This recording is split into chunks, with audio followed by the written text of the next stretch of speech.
بسم اللہ الرحمن الرحیم۔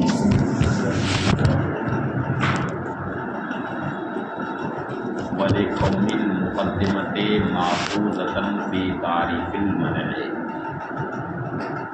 لَا بُدَّ مِنْ بَيَانِ مَعْنَاهَا۔ منع کی تعریف میں لفظ مقدمہ آ گیا تو لگتا ہے کہ مصنف نے اپنے طلباء کے تعلق سے یہ سمجھا کہ ان کو مقدمے کی تعریف نہیں آتی کہ مقدمہ کسے کہتے ہیں، اس لیے اس کی تعریف کی ضرورت محسوس کی۔ فلذا قال، فرماتے ہیں چونکہ مقدمہ منع کی تعریف میں ماخوذ ہے اس لیے اس کا معنی بیان کرنا ضروری ہے۔ فلذا قال، اس وجہ سے کہا، المقدمۃ ما یتوقف علیہ صحۃ الدلیل، مقدمہ یہ ہے کہ جس پر دلیل کی صحت موقوف، عامضی کی وہ جزو دلیل ہو یا جزو دلیل نہ ہو۔ جزو دلیل نہ ہو مثلا شرط دلیل ہو، جیسے شکل اول کی شرائط انتاج کیا ہے؟ ایجاب صغرا اور کلیت کبرا۔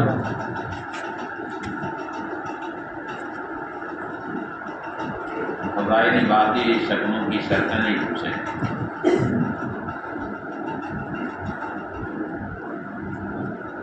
تو مقدمہ یہ ہے کہ جس پر دلیل کی صحت موقوف ہو، عامضی کی وہ جزو دلیل ہو یا جزو دلیل نہ ہو، یعنی شرط دلیل۔ عام من یکونا جزءا من الدلیل، عامضی کی وہ جزو دلیل ہو اولا یا جزو دلیل نہ ہو۔ فکانا تعریف المقدمۃ من تتمۃ تعریف المنع، تو مقدمہ کی تعریف یہ منع کی تعریف کے تتمہ سے، منع کی تعریف کے تتمہ سے، اے لا یتم تعریف المنع حتی تعرف المقدمہ۔ سمجھا تتمہ کا مطلب؟ یعنی منع کی تعریف اس وقت تک مکمل نہیں ہوگی جب تک کہ مقدمہ کی تعریف نہ کی جائے، ہے نا؟ جیسے آپ لوگ بھی کہتے ہیں کہ یہ کتاب اس وقت تک نامکمل رہے گی جب تک کہ اس کتاب میں فلاں صاحب کا ذکر نہ آ جائے، یہ کہتے ہیں نا۔ فکانا تعریف المقدمہ دے، تو مقدمہ کی تعریف منع کی تعریف کے تتمہ سے۔ اب جب یہ منع کی تعریف کے تتمہ سے ہے تو منع کی تعریف یہ ہو گئی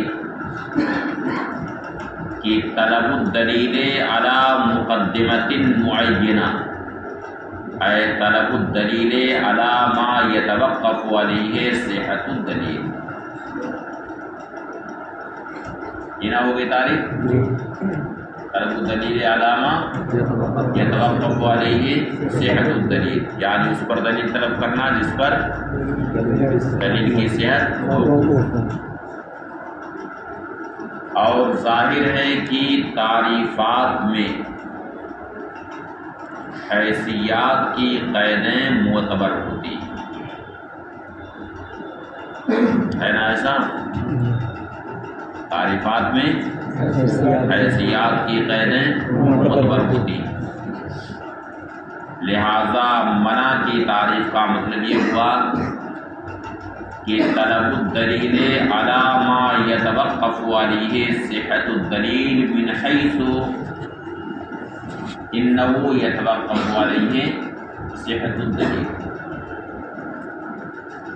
یہ مطلب ہو گیا جب حیثیت کی غیر معتبر مانی تو کیا ہو گئی تعریف؟ طلب الدلیل علی ما یتوقف علیہ صحت الدلیل من حیث انہ یتوقف علیہ صحت الدلیل،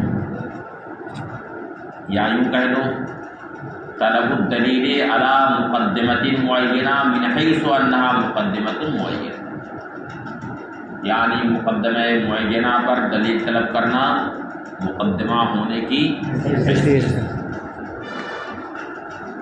لہذا منع کی تعریف اسی وقت صادق آئے گی جبکہ مقدمے پر دلیل طلب کی جائے اس حیثیت سے کہ اس کا لحاظ مقدمے کی حیثیت سے ہوا،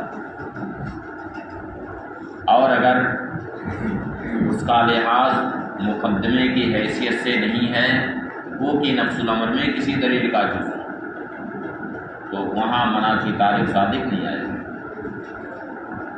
سمجھ گئے؟ دیکھو ادھر پنکھا چلا دیے، آپ کے ایک ساتھی ہیں گانٹی باندھے ہوئے، لگ رہا ان کو ٹھنڈک لگ رہی ہے، گانٹی باندھے ہوئے ہیں۔ ہاں یہاں جو کل گانٹی باندھے تھے وہ کہاں گئے تھے؟ ہاں دیکھو ان کو ٹھنڈک لگ گئی، پنکھا چلا دیے کل۔ ہاں ولا شک فی ان قید الحیثیات، اور اس میں شک نہیں کہ حیثیات کی قید تعریفات میں معتبر ہوتی، تو منع کی تعریف کا حاصل ہوا مقدمہ معینہ پر دلیل طلب کرنا اس حیثیت سے کہ وہ کیا ہو مقدمہ ہو۔ لہذا اگر کسی مدعا پر دلیل طلب کی جائے، وہ مدعا ہو کہ نفس الامر میں کسی دلیل کا جز، اسے منع نہیں کہا جائے۔ کسی مدعا پر دلیل اگر طلب کی جائے وہ مدعا اگرچہ نفس الامر میں کسی دلیل کا جز ہو تو اسے منع نہیں کہا جائے، کیونکہ یہاں پر اس کا اعتبار مدعا کی حیثیت سے ہوا ہے، جزو دلیل کے طور پر نہیں ہوا، اور منع ہونے کے لیے ضروری ہے کہ مقدمے کی حیثیت سے اس کا لحاظ ہوا ہو جس پر دلیل کا مطالبہ ہو رہا ہے، اور یہاں پر مدعا پر دلیل طلب کی ہے تو وہ کہ وہ نفس الامر میں کسی دلیل کا جز ہے مگر مقدمے کی حیثیت سے اس کا اعتبار نہیں ہوا، اس لیے اسے منع نہیں کہا جائے۔ فلا يرد النقض بطلب الدلیل علی مدعا وافی نفس الامر میں جزو دلیل، وافی نفس الامر جزو دلیل۔ لہذا کسی ایسے مدعا پر جو نفس الامر میں کسی دلیل کا جز ہو اس پر دلیل طلب کرنے سے نقض وارد نہ ہوگا، کیونکہ اس پر جو دلیل طلب ہو رہی ہے، طلب کی جا رہی ہے، تو اس کا لحاظ مقدمے کی حیثیت سے نہیں ہوا ہے، بلکہ کس حیثیت سے لحاظ ہوا ہے؟ مدعا کی حیثیت سے لحاظ ہوا۔ ثم قیل فی ھذا المقام،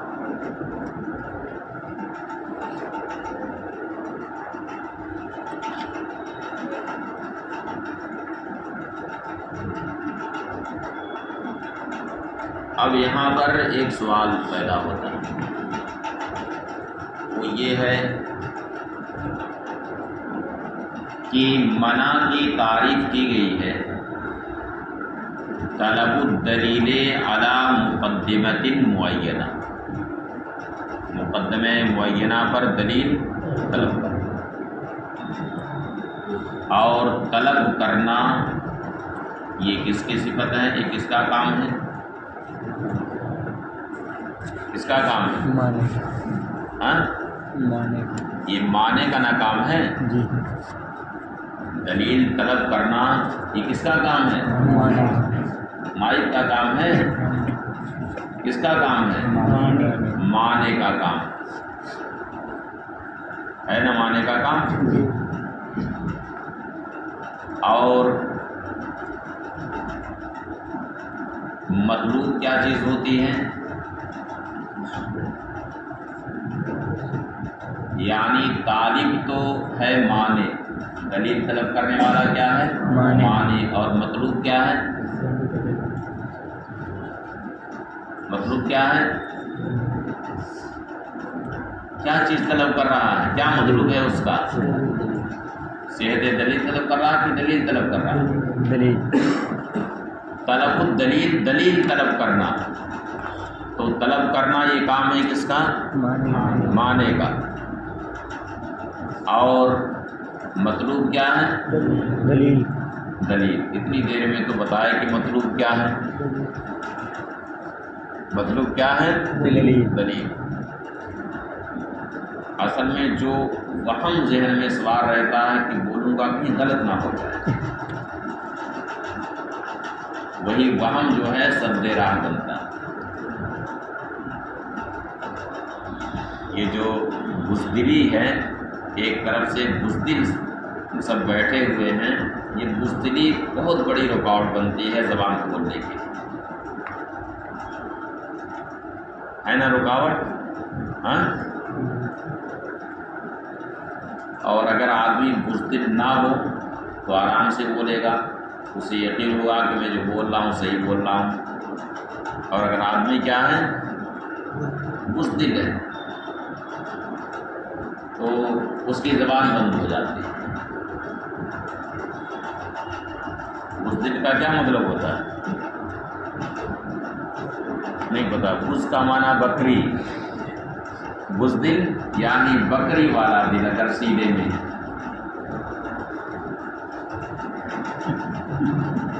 سینے میں کون سا دل ہے؟ بکری والا. تو ہر دم خوف کا ماحول رہے گا نا، خوف کا ماحول. اور اگر سینے میں بکری والا دل نہ ہو، شیر والا دل ہو، تو آدمی بولتا رہے گا. تو لگتا ہے کہ ہمارے مخاطب جو ہیں کون سا دل رکھے ہیں؟ کھلی ہوئی بات ہے کہ جب کہا طلب الدلیل تو طلب کرنا کس کا کام ہے؟ معنی کا کام ہے. اور مطلوب کیا ہے؟ دلیل ہے. کھلی ہوئی بات ہے، لیکن اس میں معلوم نہیں کہ کتنی دیر آپ لوگ لگا رہے ہیں.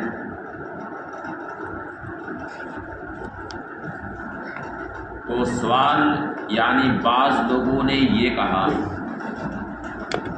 کہ اولا یہ ہے کہ منع کی تفسیر. اچھا ایک بات اور بھی ذہن میں رکھ لو کہ ایک ہے مصدر مبنی للفاعل اور ایک ہے مصدر مبنی للمفعول. کوئی نیا لفظ نہیں. ایک وہ مصدر ہے جس کی بنا فاعل کے لیے ہوتی ہے، اور ایک وہ مصدر ہے جس کی بنا مفعول کے لیے ہوتی ہے. تو مصدر للفاعل والا ترجمہ ہوگا طلب کرنا. کیا؟ طلب کرنا. اور مصدر مبنی للمجہول کا ترجمہ ہوگا طلب کیا جانا. کیا؟ طلب کیا جانا. تو اگر یہ مبنی للفاعل ہے تو یہ معنی کی صفت ہے، اور اگر مبنی للمجہول ہے تو دلیل طلب کیا جانا. تو یہ صفت ہے کس کی؟ دلیل کی صفت بن گئی. جیسے بہت سارے علاقوں میں مجہول کا صیغہ زیادہ استعمال ہوتا ہے، معروف کا صیغہ کم استعمال ہوتا ہے. جیسے استاد صاحب سے طلبہ کہیں گے کہ حضرت کھایا جائے، یعنی یہ نہیں کہیں گے کہ کھائیے، کھانا تناول فرمائیے. کیا کہیں گے؟ کھایا جائے. ہے نا. اور اگر کہیں گونڈا اور بستی کا علاقہ ہے تو کہیں گے کہ حضرت کھاوا جائے. کیا کہیں گے؟ ہاں. تو اس میں کچھ ہیں کہ نہیں؟ گونڈا بلرام پور کے کیا کہتے ہیں؟ کھاوا جائے. دیکھیے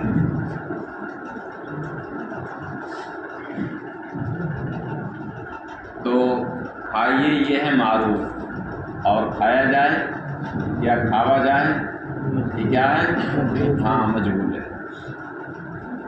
تو سوال یہ پیدا ہوتا ہے کہ اگر معنی یہ کہے کہ حاذہ المقدمۃ ممنوعۃ،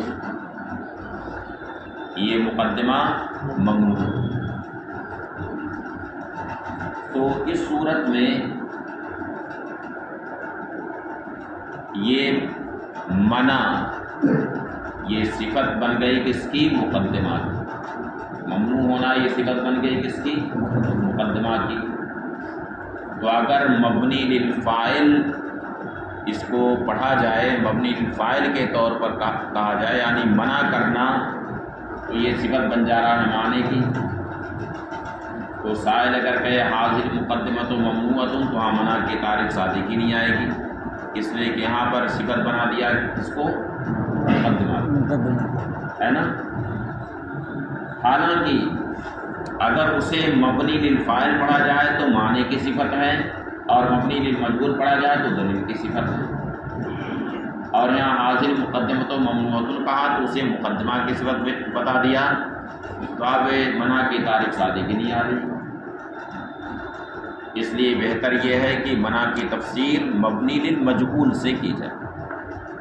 یہ کچھ لوگ کہتے ہیں، لیکن اس کا جواب یہ ہے کہ اگر کسی نے کہا حاضر مقدمۃ ممنوعۃ، تو اس کے کہنے کا مطلب ہے کہ حاضر مقدمۃ مطلوب علیہ الدلیل. کیا مطلب اس کا؟ حاضر مقدمۃ مطلوب علیہ الدلیل، یعنی اس مقدمے پر دلیل مطلوب ہے.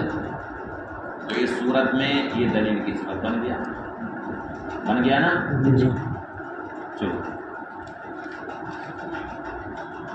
ثم قیل فی ھذا المقام، پھر اس مقام میں یہ کہا گیا ہے کہ اولا یہ ہے کہ منع کی تفسیر مبنی للمفعول کے معنی میں کی جائے، بقول المقدمہ، یعنی اس طور سے کہ مقدمہ ایسا ہو کہ اس پر دلیل طلب کی جائے.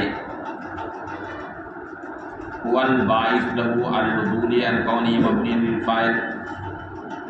اب مبنی للفاعل سے عدول کی وجہ کیا باعث ہے اس کا؟ تو فرماتے ہیں کہ مبنی للفاعل ہونے سے عدول کا باعث، جیسا کہ ظاہر، وہ یہ ہے کہ معنی جب کہے حاضر مقدمۃ ممنوعۃ، تو اس قول کا معنی اس سے ظاہر نہیں ہوتا، کیونکہ یہاں پہ منع صفت بن گیا کس کی؟ مقدمہ کی.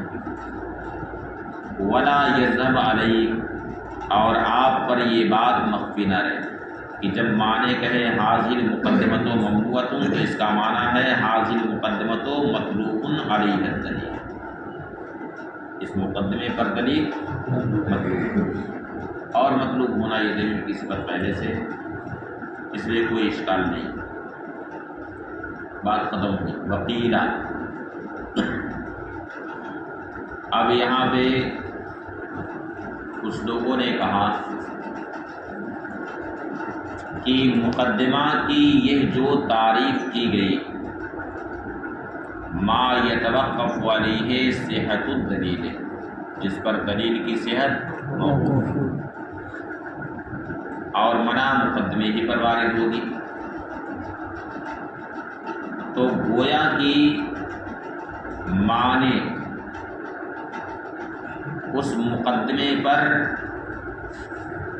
دلیل کا مطالبہ کر رہا ہے جس پر دلیل کی صحت موقوف ہے، اور حیثیات کی قید چونکہ معتبر ہوتی ہے، لہذا جس مقدمے پر دلیل طلب کی جائے گی اسے اس حیثیت کا ہونا چاہیے کہ اس پر دلیل کی صحت موقوف. تو اب اس سے تو یہ لازم آتا ہے کہ کسی بھی مقدمہ پر منع وارد کرنے کے لیے یہ ضروری ہے کہ معنی پہلے یہ بات ثابت کرے کہ اس مقدمے پر آپ کی دلیل کی صحت کا دار و مدار ہے، آپ کی دلیل کی صحت اس مقدمے پر موقوف ہے اور یہ مقدمہ مجھے تسلیم نہیں ہے۔ معنی پہلے یہ بات ثابت کرے، اس کے بعد یہ منع وارد کر سکتا ہے۔ معنی پہلے یہ ثابت کرے کہ جس مقدمے پر، اس مقدمے پر آپ کی دلیل کی صحت کا دار و مدار ہے، آپ کی دلیل کی صحت اس مقدمے پر موقوف ہے اور یہ مقدمہ مجھے تسلیم نہیں ہے۔ وقیل، اور کہا گیا، انا تعریف المقدمۃ علی ھذا الوجہ یوجب ان یثبت المعنی توقف صحت الدلیل علی ما یمنع۔ اس طور پر مقدمے کی تعریف اس بات کو واجب کرتی ہے کہ معنی یہ ثابت کرے کہ صحت دلیل اس پر موقوف ہے جس پر وہ منع وارد کر رہا ہے، حتی یکون منعہ مسموعا، تاکہ اس کی منع سنی جائے، یہ ثابت کرے۔ مگر یہ ثابت کرنا معنی کے لیے مشکل کام ہے، یہ ثابت کرنا معنی کے لیے مشکل کام ہے۔ اس وجہ سے کہ جس پر وہ منع وارد کرے گا اس پر کوئی یہ کہہ سکتا ہے کہ دلیل کا موقوف ہونا یہ ہمیں تسلیم نہیں ہے۔ مثلا انتاج دلیل، ایجاب صغریٰ، کلیت کبریٰ، ان سب پر دلیل کی صحت موقوف ہوتی ہے۔ دلیل کا منتج ہونا اور ایجاب صغریٰ اور کلیت کبریٰ۔ آپ نے پڑھا ہوگا کہ ضروب تو بہت نکلتی ہیں، شکلوں میں ضربیں بہت ہوتی ہیں، لیکن ضروب منتجہ کم ہوتی ہیں۔ چنانچہ شکل اول میں ضروب منتجہ صرف 4 ہے۔ کتنی ہیں؟ 4۔ اور یوں دیکھا جائے تو 16 ضربیں نکلتی ہیں۔ کتنی نکلتی ہیں؟ 16۔ اور شکل ثانی میں ضروب منتجہ، اس میں بھی 4 ہیں۔ کتنی ہیں؟ 4 ہیں۔ مگر فرق یہ ہے کہ شکل اول سے محصورات اربع کا نتیجہ نکلتا ہے اور شکل ثانی سے صرف سالبہ کا نتیجہ نکلتا ہے، سالبہ کلیہ اور سالبہ جزیہ کا، ہے نا؟ اور شکل ثالث میں ضروب منتجہ 6 ہیں، جن میں 3 سے موجبہ جزیہ کا نتیجہ نکلتا ہے اور 3 سے سالبہ جزیہ کا نتیجہ نکلتا ہے۔ اور شکل رابع میں ضروب منتجہ 8 ہیں۔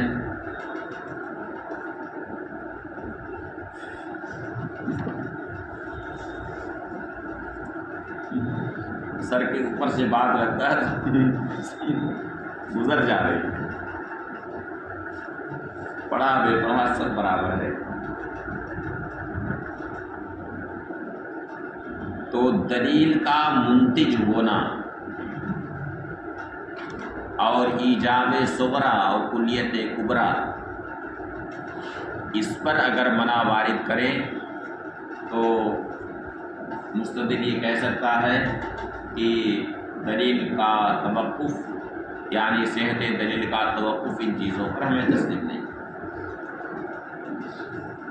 اس لیے کہ ایسا ہو سکتا ہے کہ صحت دلیل یہ موقوف ہو اندراج اصغر تحت الاوسط پر، ایسا ہو سکتا ہے کہ صحت دلیل کس پر موقوف ہو؟ اندراج اصغر تحت الاوسط۔ کوئی نیا لفظ ہے کیا؟ یہ سب پرانے الفاظ ہیں، جو الفاظ آپ لوگ پڑھ چکے ہیں، یہ سن چکے ہیں۔ ہاں سن چکے ہیں۔ چلو فی کثیر مما شاء فیہ المنع، اور جس معنی میں منع اکثر و بیشتر شائع ہے یہ بات مشکل ہے، مثلا انتاج دلیل، ایجاب صغریٰ، کلیت کبریٰ، فإن توقف الصحت علیہا غیر مسلم، کیونکہ ان سب پر صحت دلیل کا موقوف ہونا مسلم نہیں۔ لجواز ان یکون الصحت موقوفۃ علی اندراج الاصغر تحت الاوسط، اس لیے کہ ایسا ہو سکتا ہے کہ صحت دلیل یہ موقوف ہو کس پر؟ اندراج اصغر تحت الاوسط پر۔ ویکون حاذی الامور من لوازم ذلک الاندراج، اور یہ سب امور یعنی ایجاب صغریٰ، کلیت کبریٰ وغیرہ، یہ سارے امور اس اندراج کے لوازم میں سے ہو، اس اندراج کے لوازم سے ہو۔ واللازم الموقوف علیہ لا يجب ان يكون موقوفا علیہ، اور لازم موقوف علیہ کے لیے خود موقوف علیہ ہونا ضروری نہیں، لازم موقوف علیہ کے لیے خود موقوف علیہ ہونا ضروری نہیں ہے، اس وجہ سے کہ لازم مذہب نہیں ہوتا، لازم مذہب نہیں ہوتا، یہ کہیں پڑھا ہے؟ لازم مذہب نہیں ہوتا ہے، نہیں پڑھا ہے، چلو تو اس کو آگے پڑھنا۔ تو لازم موقوف علیہ کا خود موقوف علیہ ہونا ضروری نہیں۔ وَإِثْبَاتُ التَّوَقُّفِ، اور ان سب چیزوں پر یعنی انتاج دلیل، ایجاب صغریٰ اور کلیت کبریٰ پر صحت دلیل کا توقف ثابت کرنا، دونہ خرط الخطا، اس توقف کو ثابت کرنے کے ارد گرد کیا ہے؟ خاردار درخت ہیں، کہ ان درختوں کا خار ہاتھ سے پہلے صاف کرنا ہوگا، چھلنا ہوگا، اس کے بعد اس کے پھل تک آپ کی رسائی ہوگی۔ تو اب کوئی کانٹے دار پودا جیسے